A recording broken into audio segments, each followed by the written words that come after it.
suicide is for people who have terminal illness, and they need a way to die. So the right to die. And this is why I'm going to talk to you about assisted suicide and why we should legalize it around the United States. So assisted suicide is for people who are terminally ill and are causing pain and suffering. It's a humane way for them to choose the way they should die more than naturally and painfully die. There's already 5 states in the United States that have legalized assisted suicide, so we should follow in their footsteps.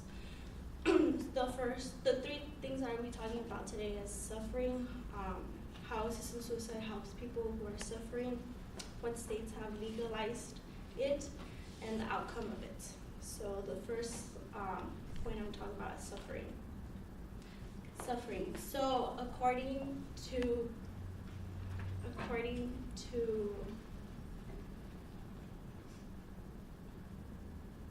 Fiesta Law Teacher 2014, people who decide to do assisted suicide is for people who are suffering and they don't know this is an option for them to take it.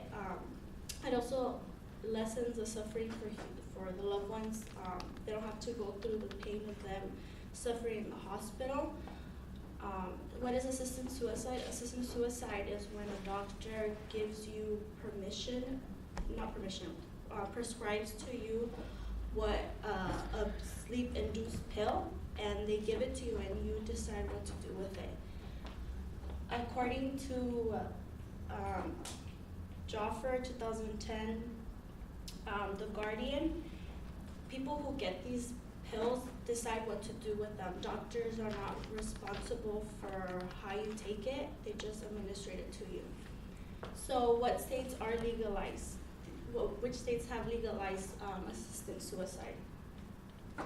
So there's already 5 states that have legalized, according to Giovanni Palliative Care and Ethics 2014.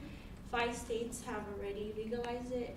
The first 2 states were Oregon and Washington. Well, Oregon has the law Death with Dignity, and in 2009, Washington followed. So right here on the light side, or the light orange, these are the states that are still pending whether or not they're going to pass the law, and this will probably show up next year. They're going based on what the other states, which are Oregon, Washington, Colorado, California, and Vermont. According to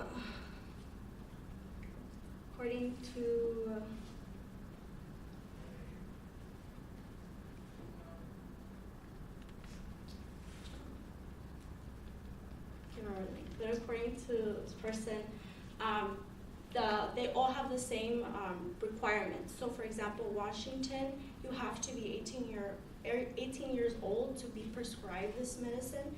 You have to be diagnosed having a terminal illness, and you have to have 2 written reports and 1 oral report. Both reports, there has to be someone there as witness, and again, we are not forcing them to get this pill. This is just an option for them to get. So what are some of the outcomes? So some of the outcomes is that according to CNN 2018, people who allows the doctors to prescribe them this have a better way of dying. They don't have to wait months of suffering. Their loved ones don't have to wait for them to die. It allows them to choose how they want to die rather than waiting for them to die. Also, according to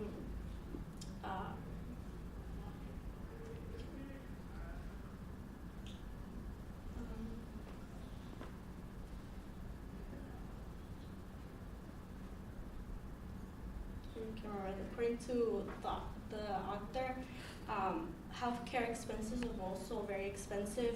The last life of people in the hospital that consumes 40% of their income to healthcare bills. So it's very important that we understand that assisted suicide not only helps them, but also helps the loved ones prepare for themselves. And people who get the pill, 90% of them die at home. They don't die in the hospital, so that saves money for the loved ones, that they don't have to pay bills for them that die in the hospital. So I talked about when people are suffering, what assisted suicide can help. I also talked about what states have legalized assisted suicide and what are some of the outcomes. Assisted suicide should be a legal option for people who have terminal illness. It's a humane way for them to die and they have the choice of how they want to leave the earth. Already 5 states have legalized it, so it's very important that we follow in their footsteps as well. For more information about it, you can look at Death with Dignity. This is the law that was passed in Washington, Oregon. And their website has more information, more in depth of what some of the bills are. And thank you.